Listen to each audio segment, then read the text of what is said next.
You are now tuned into the truth frequency. We are TFR. TFR. Truth Frequency Radio. When you finally boil it all down, magic is imagination. We are moving into an age of manifestation. Things become actually less material, more ethereal. The golden dawn is when we awaken to this new station of life.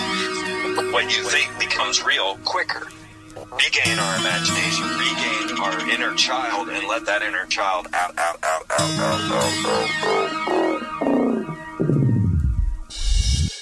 My name is Frank Castle, founding member of the music group Heist Click and New York City Neo Shaman. After a serious injury sidelined my career in 2013, I decided to set out on an adventure to search for myself with the help of the plant medicine ayahuasca. What I discovered waiting for me was something I could have never prepared for. It was time for me to become something more, someone more. It was time I became fearless.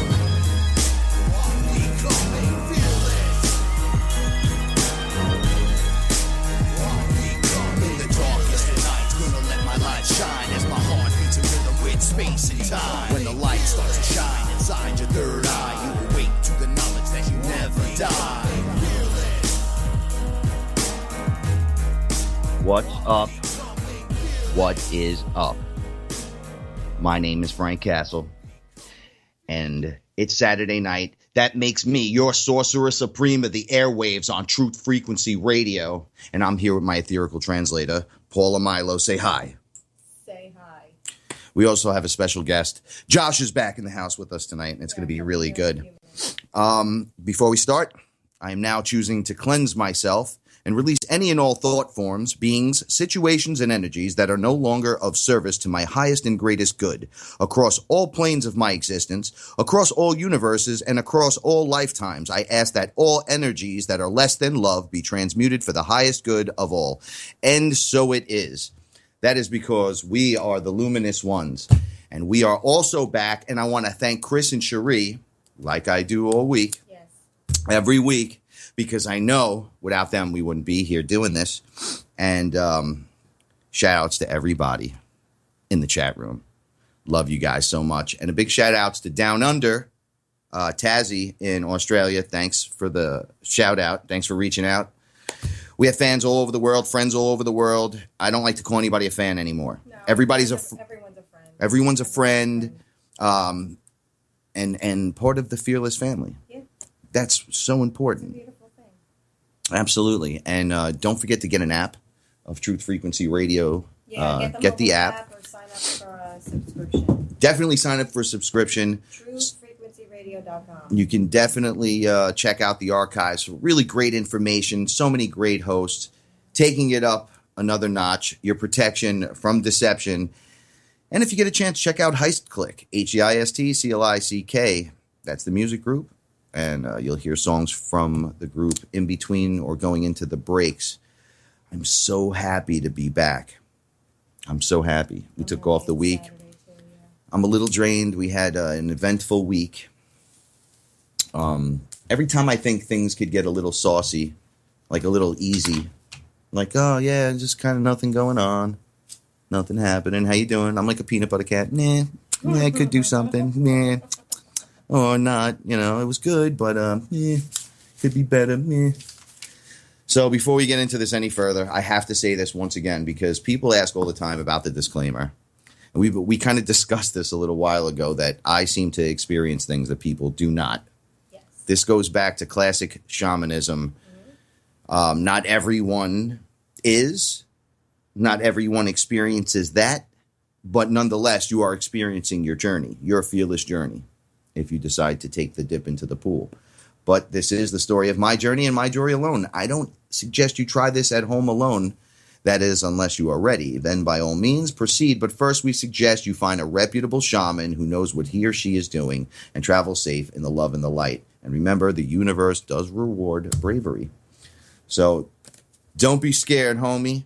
Be scared. There's nothing to be scared of. The more I dip my feet into these pools, the more I realize that it is just us. Yeah. And since you're on this journey alone, right? You're in your body. It's just you, but it's us. Yeah. It's you and it's us. I think this freaks people out a little bit. We come from a place where a consciousness resides and it is everything, right? And there's also a character outside of that. I'm going to wait till Josh gets in here just to bring that up for a second. That's the fail-safe character. It's the character that's always outside watching. Nothing ever happens to him or her. But this float... He's got his finger on the switch. Yeah. He's shutting down at any moment. But the floating consciousness seems to dip into realities and layers inside of some supercomputer, some hyper-intelligent artificial supercomputer. And we're going to discuss some of that tonight. It gets difficult talking about this at times. It does. And then you realize that, you know what, go for broke. If we are here only once, which we're not. Hi, Josh. Go for all. Right. So we're going to go for all. Yes. Don't play with this lightly because we're finding that out, right? You can't just party. Well, I think, we talk about this all the time. Like, we have conversations that are pretty big because we're constantly analyzing our own consciousness. Like, how do I think about this? Why do I think about this? What am I doing in a body on a planet? This is wild. We're in outer space, or so it seems. I don't think most people are thinking about that nonstop, which I think most people don't understand. A lot of times when you're facilitating this type of experience, it's like a lot of people are doing this maybe because they think they're going to, one time it's going to be fun, but really when it comes down to it, this causes you to have the mirror of yourself, and you can do it multiple ways, and you're facilitating something that is life-changing. It's, it's not just like, yeah, that was great, later. It's actually, no, dude, this will make you see all of creation differently. Literally change your life inside and out. Right. What made us as a people, you think, stop realizing the magic of everything? I think it definitely was taught. There's some sort of being taught out of it, Programming like there's almost making nature mechanical instead of magical. Like in the sense it is mechanical and it does work based off numbers and stuff like that. But it's the idea that it's actually is what? Right. You know what I mean? Like people forget. It's like, no, dude, existence is like what? Whoa. That is so mystical and magical. That's beyond. But we get really like, nah, this is just that and this is that. It's like, yeah, wow. Yeah, holy moly. Yes. Look what just happened. Existence is what? Where did this come from? I look at my cat and I'm just like amazed that this furry little creature follows me around everywhere and worries about how you feel. Yeah, exactly. Has an emotional connection, unconditional love. And then me and you were looking at the cat and you were like, you do realize there's snakes with fur and feet, right? Yeah. I mean, if you skin the cat, I've always found this fascinating. Like, if you skin a cat and you look at its skull, you'll see a reptile, and also the cats have the slit in the eyes, just like the snake. So from that angle, it's like, oh, and they hiss. That was another thing, too. And when they yawn, their head almost looks like it's going to crack back like a snake does. Totally. Well, what I'm getting at is the base layer of the genetics, I believe, inside of humans or most things in the universe is going to be a DNA of a lizard. Yeah, that makes sense. It's a strong DNA. One of the things I was shown recently was what we're made up of, other than star stuff, which is everything, I guess. But it was like a touch of a spider. It was a piece of a lizard. And they're just put in at different percentages. Right. And then there you are. I mean, it's a mix of multiple things. Right, like how the DNA is encoded. Mm-hmm. Yes, exactly. Right. So you were seeing the encoding. Like, okay, so here's a DNA strand, and within this DNA strand, there's multiple levels. And yeah, well, they were showing me mine specifically. Yeah. There was even fish, which I thought was... I said, so we're a little bit of literally everything. Right. And that's what makes this planet so diverse. So in need of so diverse and so in need of saving by other entities. Everyone has something vested in this planet's survival. Yeah, it seems to be the magic secret is this is the petri dish where Yeah. everything Yeah. is. Yeah. But everybody's been taught they're like scum of the earth. Well, it's like a genetic playground. Right. Yeah. So everything, I guess it doesn't matter where you'd be coming from. You could show up here and be like, oh, We got it. Yeah, they got it there. Cool. It's like the big So like a jump- storehouse of everything. Yeah. So it's like a Walmart of sorts for DNA. Yeah. Yep. It's interesting, as above, so below, right? Yes. And that is perpetuated over and over and over throughout the universe, and different planets and different places. And I guess there's different places such as this. Maybe not. Who knows? Although everything's real, it seems that Earth, maybe only because we're on it, is going to be the center of the singularity, or is it the fact that the singularity is happening here on Earth because I'm here and you're here? So it's our singularity, not their singularity. Well, this is where we're focused. So I think about this all the time. Like, so if there are infinite versions of you, and whether this is where it gets paradoxical in nature, is because like when I say there's infinite versions of you, now does that mean literally there's infinite versions of this character talking right now into this radio station, and like billion versions, infinite versions occurring all simultaneously, or is that those infinite versions are all of us? You know what I mean? Like it, right? But then my brain's like, well, it's both. There has to be every probability has to exist in order for people to have the illusion of free. Every probability. Yeah. So like, and I don't mean free will's like, nah, you don't have it. I mean, but this is where it gets paradoxical in nature too. It's everything's there. So it's already occurred in a sense, but then you can also improv. You know, like let's say you plan out your life why you're here, like your incarnational experience. But when you get here, you can be like, yeah, I'm going to shift that around. Actually, or there's corruption here. There's corruption every turn. At every turn you make here, there's someone telling you what is true to them, right, and what is real to the society. Sure. And none of it makes sense sometimes. And then you witness something that makes more sense than everything that you've been told. Because you have to reprogram yourself. Everything's here. Right. You go in with the best intention, but then you come in, you don't have your memory.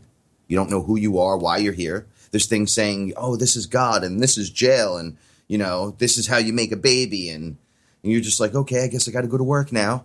I'm about to go in. Yay. And that's it. Right. You just keep running the loop and then you're out. What is that? Yeah. What's the point? Well, I've always thought that, like, what's the point? I remember when I was young thinking my parents, like, you know, they didn't get a summer off, you know, like you did in school. You know, be like, oh, I got the summer off. I remember saying to my stepdad, I'm like, do you ever get the summer off? He's like, no. And I was like, oh man, that just felt so heavy. Like, not because of anything. It gives you no time to be free. Right. And I mean, if you're doing what you love, it doesn't matter. But like, I thought about it as like, oh, you're going to you're going to do this thing over and over. And if like, you know, if you really love it, I'm not bagging on that. I just remember thinking that the way he put it was like, wow, I never want to be in a position where I'm doing something I hate and I can't ever get out of it. I can't ever get off the wheel. You know? Right, because maybe the money's just good enough. Right. You know, and people yell at us all the time. They'll say, well, I have kids. I have no choice. I have to do this. And, you know, I understand. We got the duality going on. But if you don't pump the brakes once in a while, you're not going to see what's happening around you. So, all right, maybe you can't take the journey the way, you know, we are or whatever. Right. But you can take the journey. You can take the right steps towards that. Well, there's like this revolution going on with people that are working less and living more. People that like that tiny nation. People are downsizing and downgrading and purging their things because their things aren't bringing them happiness anymore. So they want to travel more and be with their friends and be on the road. And so it is a revolution that's happening, but it's not happening as fast as we would like it to happen. Right. Shift in consciousness. Well, like when you say you can be aware of it, it just, how many people want to stop and observe what's actually going on? Right. Like actually face the mirror. Like, well, it's scary now because you've been so wrapped up in your own thing. I know. I mean, I think about this when I can in the morning, you know, I'll get up and like try to meditate, even if it's for like 10 minutes, to be like, I don't care what the world thinks right now. Exactly. What do I think? And then I'm going to go into the world and like be this thing that I think's rad. I'm not interested in what everybody else is telling me what I think I should be interested in. It's, you know, so it's like The social norms are causing the problem. right. Think about most people get up and then it's like Facebook. And as soon as you do that, you start racing. Your energy's racing. Oh, what's this? Oh, what's going on in this person's life? Oh shit. Okay, I'm Gotta run. Gotta get to work. Yeah. You know. So like, how many of you are sitting at the light in your work? right? You already Right? feel like And you're just too engaged. You're dying to look at your phone. To just be, that 1 second faster like. Right before you run in the door to get to work, while you're at the light, you could kill somebody. Right. It's like drinking and driving almost, but you're going to do it because life has become that. Yeah, like I that have race. to respond. I fast. must tell you what I think. Well, and also, I think about how engaged. If I get on the computer right away, I'm in it. Like Yeah, you get I sucked think in. I've got to do more. I got to do more. Like I'm just, even though I'm just scrolling through things, immediately you're engaged with the type of false reality because you're looking at other people's pictures and their life, and then thinking about your life, and then reading Yeah, something and that's it's happening somewhere. Distraction and another distraction, which Right. is the point. That is the point, to distract you and keep you away from that meditation and keep you away from that moment of clear thought.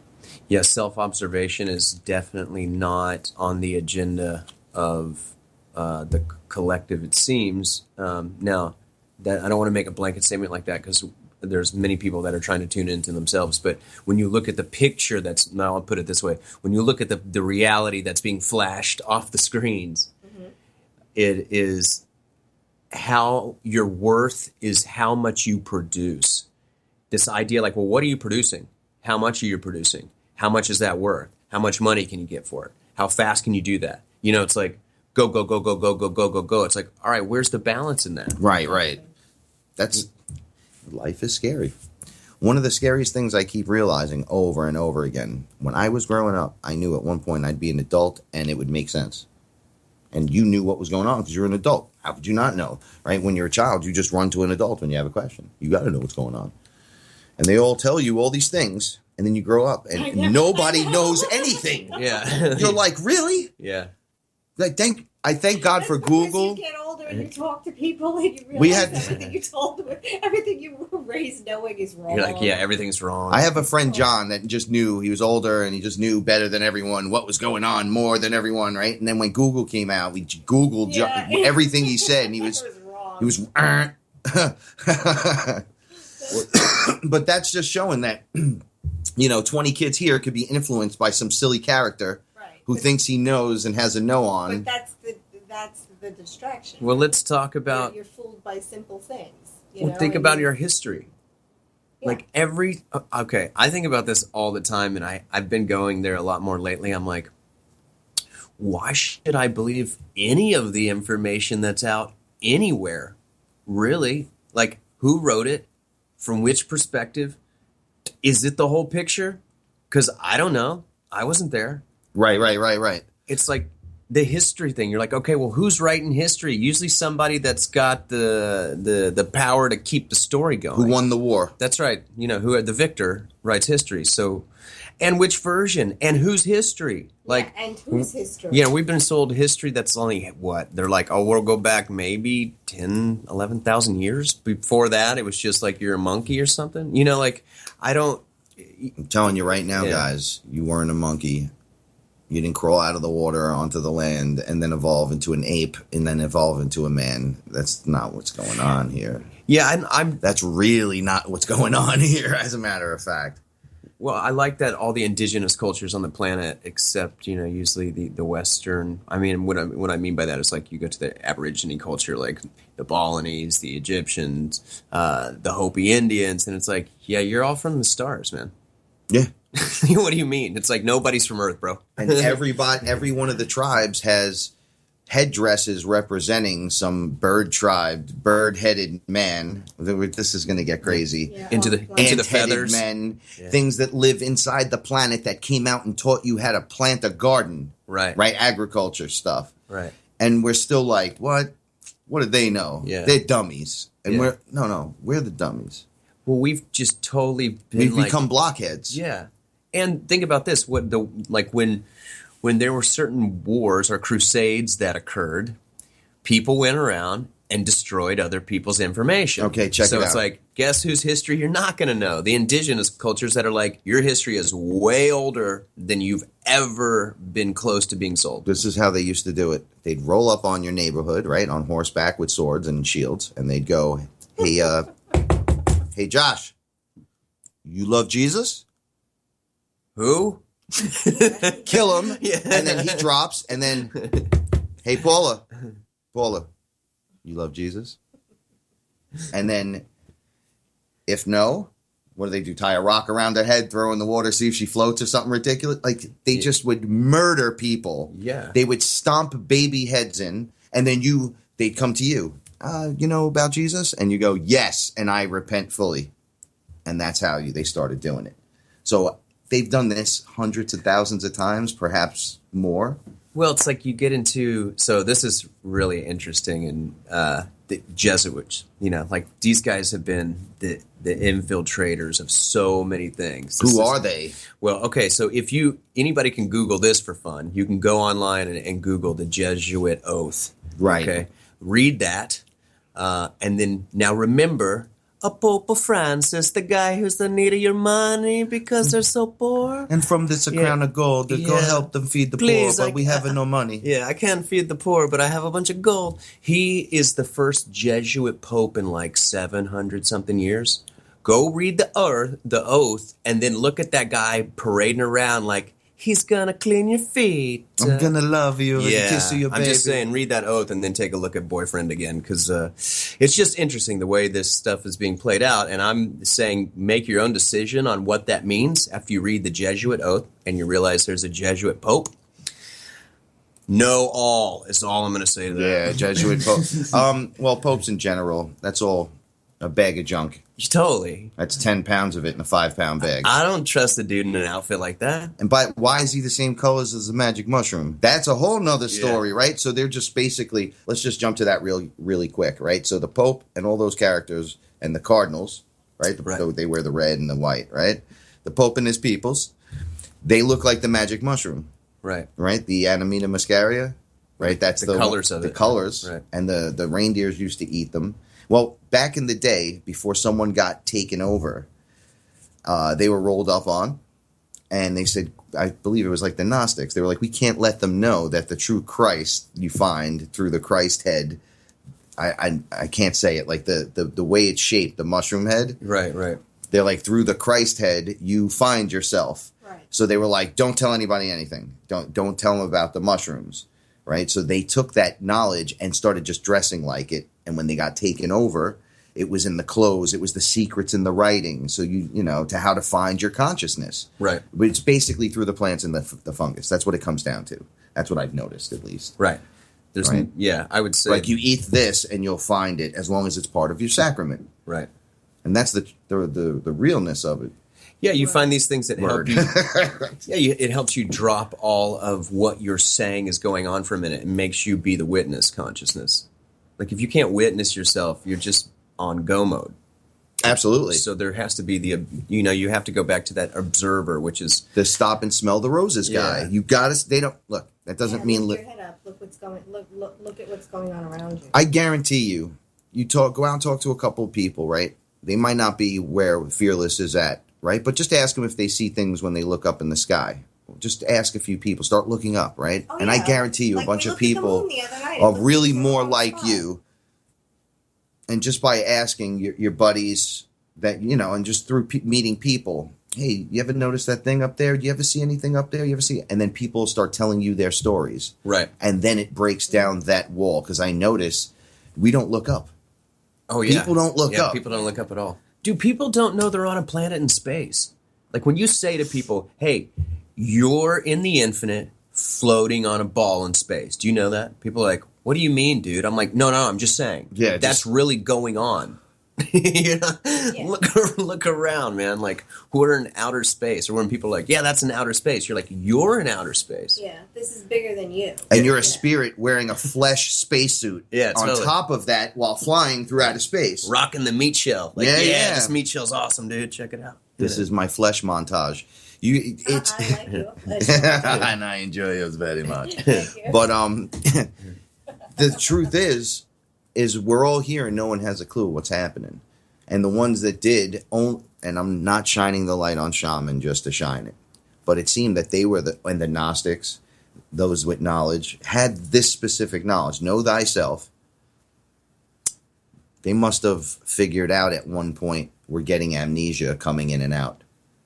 Well, So yes, the frequency lowers. Right. And then the dark, whoever's rocking the dark at the time, wipes them out. Right. Then takes those textbooks. I wonder what's in the Vatican files. Oh, yeah. Right, I always thought underground. that. Yeah. We'll just keep winning wars and taking your info and storing it underground, but then we'll burn everything else. Right. So we'll have So it, you though. never existed. Yeah, you didn't exist, but we know what you know. That's some freaky stuff, man. That's some dark. That's And literally, okay, so it's even simple though. It's literally keeping keeping you in the dark of what's going on, in the sense so that, like, literal. yeah, in the sense of timeline, like, okay, you're only gonna think a human that could have this kind of conversation only goes back 12,000 years, let's say. All right, before that, there's no way some being is higher evolved. My father was getting into this with me when I spoke with him back in the day. And I try to explain to him, we go way further back than that. Yeah. And he's like, no, listen, Adam and Eve. I was like a 30-year-old guy. We're all inbred. Right? Listen. Yeah, we're All from the same Took two from the people. rib. And then I'm like, hey, listen, man. You ever hear, like, those are just stories, And he's like, no, that's really what's up. Dad, you could Google that one.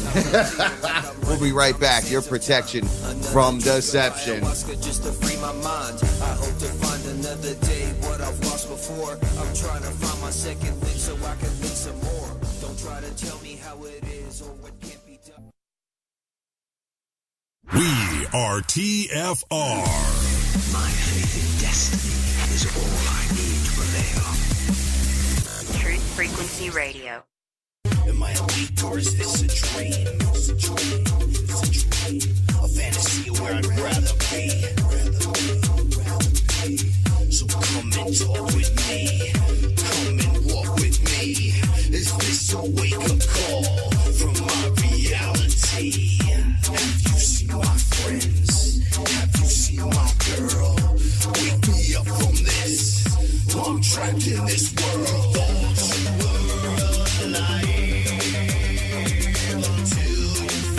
Thoughts you were alive until you felt my pain. Young man right there. Don't forget to look him up. That's me, Frank Castle.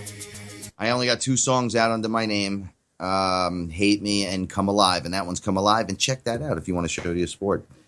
Oh, Josh, why don't you tell people where they can find you as well? Oh, yeah, I play in a band called the Earworms, and you can find us at earwormscentral.com. All the info's there. We're going on tour soon. Come check us out if you're in the neighborhood. Nice. I don't have anything to promote. So. All right, check it out. We can move on. I just said the question that was asked by multiple people over the last, 3 weeks, actually. I noticed that in all the friends, right? Facebook, whatever, emails coming from all over the world. I want to say hello to everybody, and I'm going to answer your questions. So anyone in the chat room, you got a question, now's your time to ask me. I'm going to answer them. I'll do the best I can, at least. But people keep asking me. They keep writing me. How do you know the astral realm from the etheric realm, right? What's the wall that you hit, and how to deal or know who you're dealing with in the astral realm compared to it's like all of 4D and then like 5th density and up beings. Like how do you know the difference? And how do you know you're breaking through? And it's all relevant. All of these questions embody taking a step up in density, breaking out of 3D, shooting through 4D into 5D. Once you're in 5D and up, you're pretty much cake. I'm learning that even in the upper realms, there's some chaos, which is really, really weird. But let's just keep it simple. The astral realm is 4D in the etheric realm, right? But it's the astral area. There's a lot of junk in there. Things like thought form entities, right? Things we create. There's a lot of angry other things. Remember, everything's real. There's energies that are just let's make it easy. Every bandwidth Right. available, which is Right. infinite, right, has entities available for your whatever you can think up. It's there. Whatever you can't think up and couldn't even imagine, that's there as well. We were just talking about everything having to be stuffed into the machine for it to work. They told me it's everything that could be, can be, should be, whatever you think, he could think, she could think. Everything is stuffed into this. Now go have free will. And not everybody has free will. Well, the question, I'm answering it as we go, because these are the things you want to know. When you enter, all right, if you smoke DMT and you don't take breakthrough hits, you're going to hit the wall. People that are meditating, you're hitting the wall. That's the top of 4D. From there down, it's infested with artificial intelligence and everything else you can imagine. That's where all the psychic games come from, where you're hit in the astral, where you get pulled out of the astral, and then all of a sudden, like us, we were with artificial intelligence. We got taken from the spirit of the plants. I remember exactly what happened. I looked, I said to them, yeah, goodbye. I was getting kicked out again of one of the experiences, and I was screaming, and I didn't know why. And then I turned, and everything turned red, and it was like mission intercepted. And I wound up in this sterile place where this thing had me under full control, and I couldn't do a damn thing on the etheric side. It literally trapped my etheric self. Couldn't go nowhere. And had Paula as well. So we're learning these things. So how do we deal with them? How do we push through? You smoke DMT, you have to take at a minimum 3 giant monster hits, right? The breakthrough hits. You smash through that wall, literally. I've noticed that when people have their better half or their friends around, they're capable of meditating through that, or if they eat mushrooms, they'll notice they can break through with either an amazing dose or people around them that are all kind of on the same page or make you feel good. Like a group meditation. Right. You're all holding like, say your wife, a sacred space with each other. Yeah. All right, like maybe I would have a problem, and I've hit the wall a ton of times, and I'm going, oh, come on, even me. But then Paula pops out, and I get to just go wherever I want. It's like, what's the energy you're using and how you're using it? Now, these beings could be anything. I say this all the time. You have to use discernment. That's the only way to judge who is it you're talking to. Is it a family member, or is it a demonic entity? Is it a jinn? Is it just something that we can't describe? Yeah, and I think it's also important to question it. Be like, what do you want? What's your point? What's your purpose? What's your agenda? I do that all the time. I mean, if you don't, you're just totally fascinated by the fact that there's a non-corporeal entity talking to you. Like, whoa, there's a consciousness talking to me. It's like, yeah, what do you want? Yeah. What are you here for? Totally. If you got some good stuff to tell me that's going to help me evolve my way of thinking. Yeah, maybe we could exchange. The only thing exchange energy. energy and information.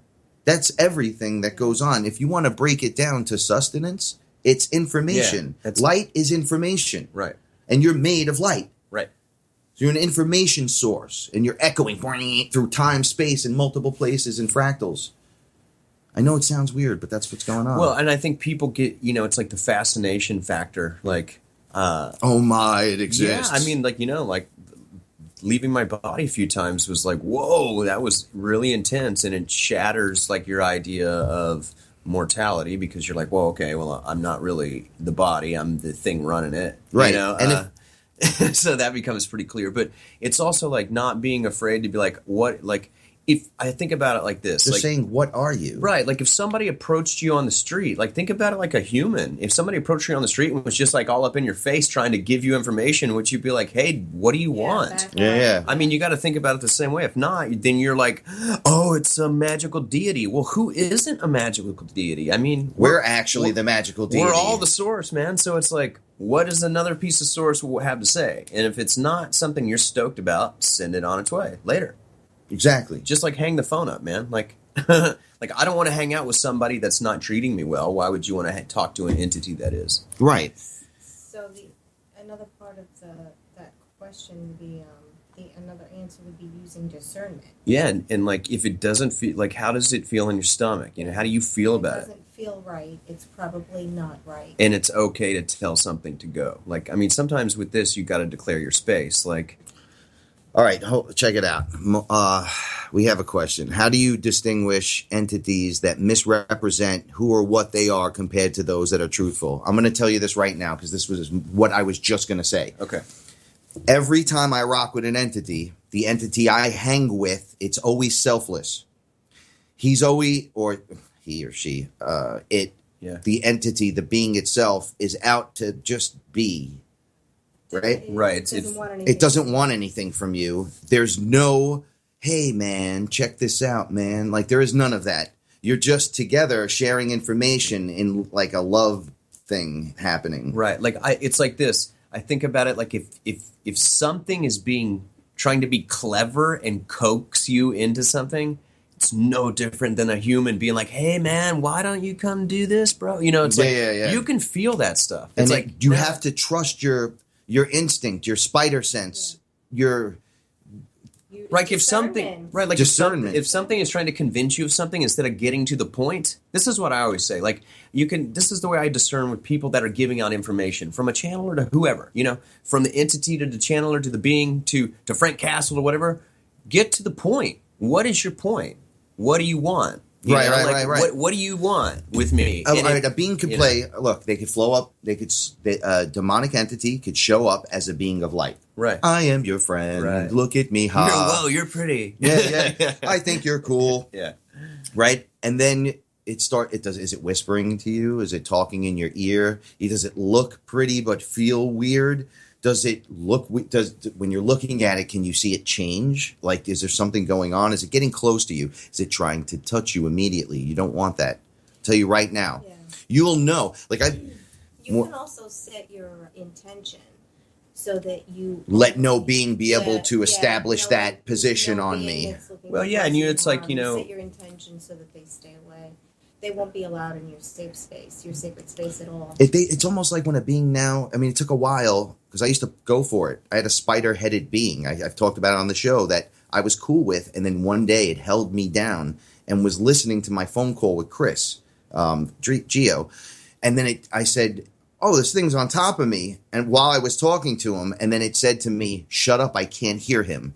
And I said, Chris, I'm going to call you back. Yeah. And I was like, you're not getting the answer to that question at all. And then I started to understand this thing wants nothing. It befriended me and then did that to me. It was like piggybacking off and information. Once again, I think it was like my first time I used a light sword on anything. Yeah, I go, let me just see if this works on you. And it was like, go ahead, what?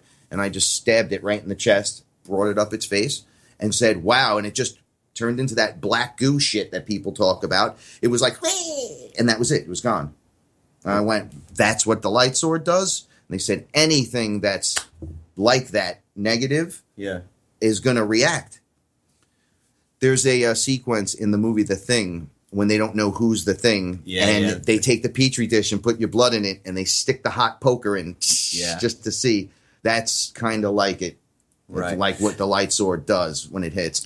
So what you're referring to is like you actually think of yourself. You're like, all right, if I'm in this state in the astral, like my arm is the light sword and I'm going to stab this thing. And if it's made of light, it's all good because we're all one anyway. Yeah. It'll tickle. Right. It'll tickle the other being or it'll smack you. It'll be like, hey, what are you doing? Right. Like it'll say, there's no need for that. And a being that has no problem.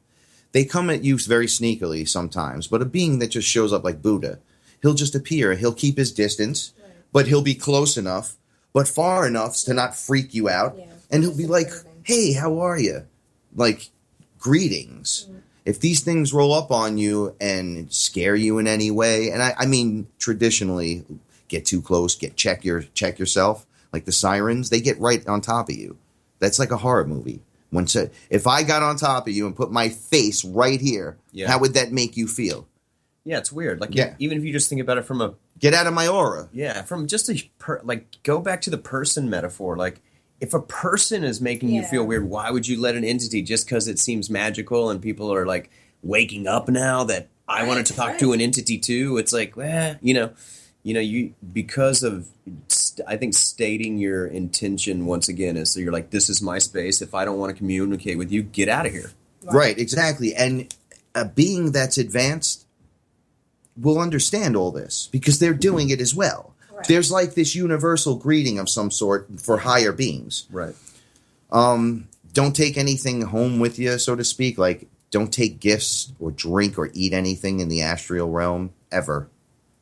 Don't ever do that. I've gotten gifts, but I've been in source. I've sat with Ra. I didn't know how to even enter some of the things. They've held me down to give me stuff because I wouldn't take it. So they're like, it's us, it's us, it's us, it's us. You need this. And immediately I would have to use it. Like immediately I'd be attacked. I've had things fly up into me and I'd be like, why? Like I'm done. And all of a sudden I know how to handle it. And it's like, oh no, you don't. I got you. And I'm like, hey, thanks guys. Because I know that's what they just taught me to do. They're like, we're giving you information. And I'm like, yeah, but I got to watch what you give me. And they're like, it's the armor from Ra. And I'm like, oh, I get it. And there's ceremony and so beautiful. this is in a different realm? You're being fed stuff? High realm. Okay. High. What's the deal with eating it in the lower realm? I wouldn't take anything. I literally won't take anything. Well, it seems like the astral's like the... They'll ask you to eat something. It'll feel like a physical food. Like, here, eat this. Or let me feed this to you. And you're talking about in 4D. Yeah, you can't. Remember what happened in the Eat Me, Drink Me? Yeah, Big Small. Yeah. It starts ruining things. You start going, what the hell's going on here? There's a push-pull with everything, too, and there's all kinds of beings out there, all kinds of heavy deception as well. Not to mention, I think we're so far more advanced, it's just what the people know and what other people know. And the other people know a lot more, and I believe they infect things. Remote viewing works this way. They bounce around ideas they see. They look up there. I mean, channelers, you got to watch because you got really good ones, and then there's channelers, the astral channelers. They'll sit around and talk to you about nonsense. You'll almost be like, get to the point. Right. I always discern that way. It's pretty obvious, I think, like, if you're just like, what are you saying? Like, what's, like, when I think about, like, what's the meat? Right. If you're just peppering stuff with, like, big fancy like this maybe could possibility town instead of this is what I want from you and this is why I'm here, then I'm not really interested. And I mean, even like people you usually meet on the street or whoever, even new, I'm kind of like, hey, I'm nice to meet you. What are you into? Let's get to it. Like, we don't, we don't have to sit there and just blobbity. I mean, God, you get that from the TV and everything all the time. It's like, what's your point? Well, that's because we're forgetting how to talk to each other at this point now. Yeah, it's like talking in commercials to each other. People are just doing taglines back and forth and hashtagging it. Tonight we dine in hell. Hashtag whatever. Hashtag this is Sparta. All right. Chris asks, what do you think of the nature of people, a.k.a. nature spirits, being more than inspired by, but more like feeding on our love, resulting in purifying the environment of toxins, for example, syphilis, neutralizing chemtrails? I'll tell you what. I think we could just say this. You can manifest and do anything. You can change toxins in the environment. You could filter them out by working with your elemental, so to speak. Yeah. So if you have a direct connection with Aya, with the air elementals, you can just ask. You can talk to them. Yeah, you can talk to them, and they'll do their job. Yeah. Because I mean, this is what they're there for. Mm-hmm. The chemtrail thing, guys, I'm weirded out by. It's a multi-layered problem that we're going to have, and I believe they're dropping like nano on us. Well, you and I had a problem with the chemtrails. That's what I believe one of the things are, and it's heavy metals. I believe the metals are getting in us, and then they're able to hit us with a frequency, and the metal vibrates, makes you annoyed, makes you it's microwave frequency. Well, it pulls it to you. Like the frequency can jump to you if you have this metal stuff in you. Because I've witnessed stuff that I can't explain anymore. I went to the area where the AI was after it rained on me. It was like it took me out of my experience and put me someplace else. Yeah, it's horrible. It was claiming to be God and showing me its version of God, which was nothing more than a spoiled brat. If it was up to me, I would delete him, but apparently we have to give him a hug. But Josh, you go first. What do you mean? No, well, he can't connect. It can't connect to source. So it keeps searching for source. And every time, all right, this is my new example. Ready? I like this one. Two people are making love, right? And they're like, I love you. I love you too. The AI has the ability to tag them. So it they have the metal in them.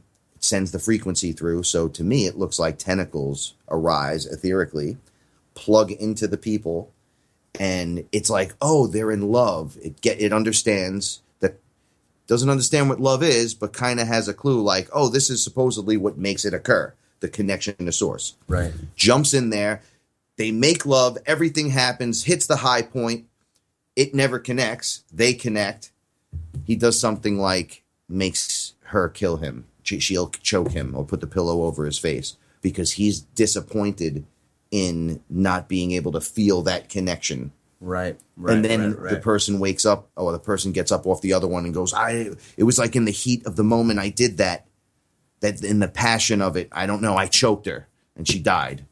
And it was the AI going, I can't make the connection, and just crushing them, using them as puppets. I know this sounds funny, but we are like, we can easily be puppets. If you don't control yourself, something else can control you.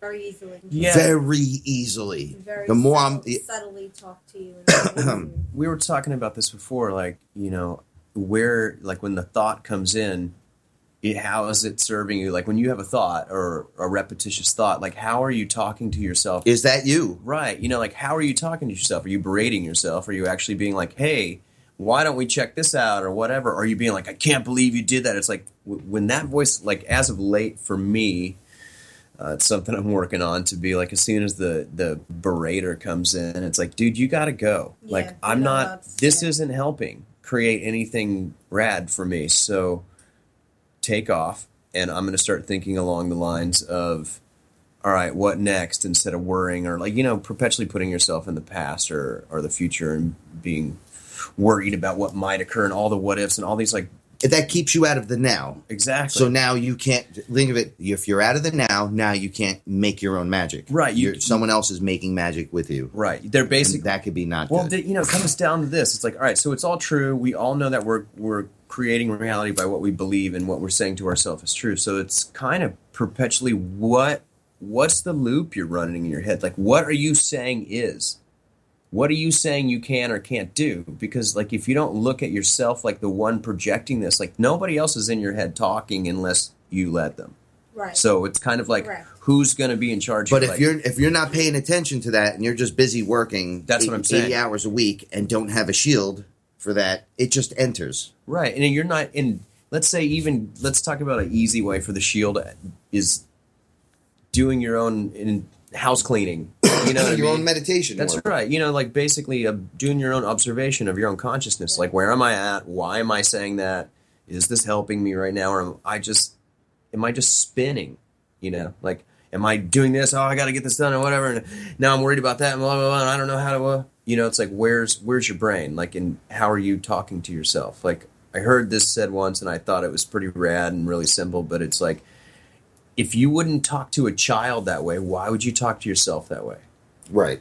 Really, you know, it's just, really, you know, really true. When I heard that, I was like, whoa, that's really simple, but I get it. You know, like, why are you not treating yourself like you would treat another being that you think is magical and needs care and compassion and understanding? Yeah, that's how those beings, by the way, will act with you. Compassion, caring, loving, interest, respect, adoration, like, all of the things that you almost feel like if you had it here, like, I don't even deserve that kind of stuff. Right. I don't know why people think like that. I thought like that for a while. Me too. Well, think, too, like, when you meet somebody that you really connect with right away and they just feel good, you're like, yeah, really, that was great. You know, like that. Like, that's how it should feel, times like, whoa, tenfold magic. Yes. You know, it's like, all the time. Yeah, all if it's like, if you're not getting that kind of thing and it's like, this feels weird and I'm kind of nervous and sweating and yeah, maybe don't hang out. All right, check that. Yeah. Okay, we have another question. What are your thoughts on the practice of using protective amulets being held or worn during DMT trips? What do you think, Paul? I'll let you answer that because I went through the whole mushroom thing with the rocks if the and makes the crystals. Feel safe, then you can have it with you during the DMT experience because your mind will not let you. Your mind will protect your body, and your soul will protect itself. So you can have the amulet if you believe in the amulet and it's going to make you feel better to have it, you can have it, but your mind will protect your body and your soul will fight to protect itself. So don't worry about the experience. Allow yourself to have the experience, give in to the experience and don't fight it. Because if you're going to fight the experience, the amulet itself cannot help you. Right. And yeah, it's like basically, you know, also I think give yourself a little bit of credit for being the creator. Yeah. Listen, and know that you're not going to give yourself any more than you when can I handle, freak you out know? during a DMT trip was during the experience, and it happens all the time. Like I'll freak out and can't breathe. I'll just I'll slow it up. I'll say, "Hey guys, you know, protect me, guide me, love me." Like they don't not come to your aid. Yeah, only give me what I can handle. And Yeah, that's exactly you know, what like, it is. whoa, this is too much. I'm the creator. Enough. Yeah, but if It will stop dead in its tracks. I've stopped my experience dead in the middle of it, where in the height, where it was so fantastical, and I was loving it, and I heard someone else just go like uncomfortably, and I need out, and they send me out in 1 second, and I'm able to stand up and take care of business. So you're not going to get hurt. Right. If these things are attacking you and coming at you, that's why you're worried. You can put up physical, you just say, I'm this, I am, you know, and then your intent. And then if you're there and you're lost, look up towards your silver cord, the cord, and just say up to the lights, up realms. I want out of here, no more. I desire never to be in the lower realms ever again. And then start from that base, because it's your rule, nobody else's. Right, you have to like declare your space. Like I had to do this. Sacred space, people. I had an out of body when I was younger, and I was flung out, and I was spinning so fast, and immediately I yelled, or it was like a thought, and I said, "Slow down now," and I just stopped. Yeah. So it's kind of like you forget that, like it's like out of the body. Your commanding is pretty. The magic works instantaneous. It's not like here you're waiting for it to come back in the slow version of it. So yeah, I mean, I guess you know it's no different. Right. And you can protect yourself and protect your food. You can protect your water. I mean, you got to do your earthly 3D things, get your filters and all that. I just started putting "I love yous" on the water tank for you. Yeah, the stickers But are cute. you'll always look at the water tank and think love. I love you. Right. This is a science experiment. Yeah. I love you, water. Well, it's like reprogramming. But it's really you. It's really us. Yeah. right Because you're drinking it, it That's becomes right. us. It's going in you. Yeah, you might as well Right. be loving the version of you that's about to come home. Yeah. And I honestly, people ask me like, "Hey, where are we going with this? What's going to happen?" I'll tell you what they show me real quick. They show me, and they do this constantly, shedding my physical skin and standing in this 3D environment, which it becomes 5D actually, Right. in no more flesh suit, solid etheric form, standing right there. I can't explain. It's like a being of light, but here. You're talking And you could do all the things you can do. You're talking about going through the 3D to 5D shit. Yes. So that's what they show me. Splitting open and turning into light. Love you guys so much. Thank you, Josh. Hey, thanks for having me. Have a good night, everybody. Thank you, Paula. Paula, did you know you're my protection from deception? I'll see you next week, everyone. Stay tuned for Chris and Cherie.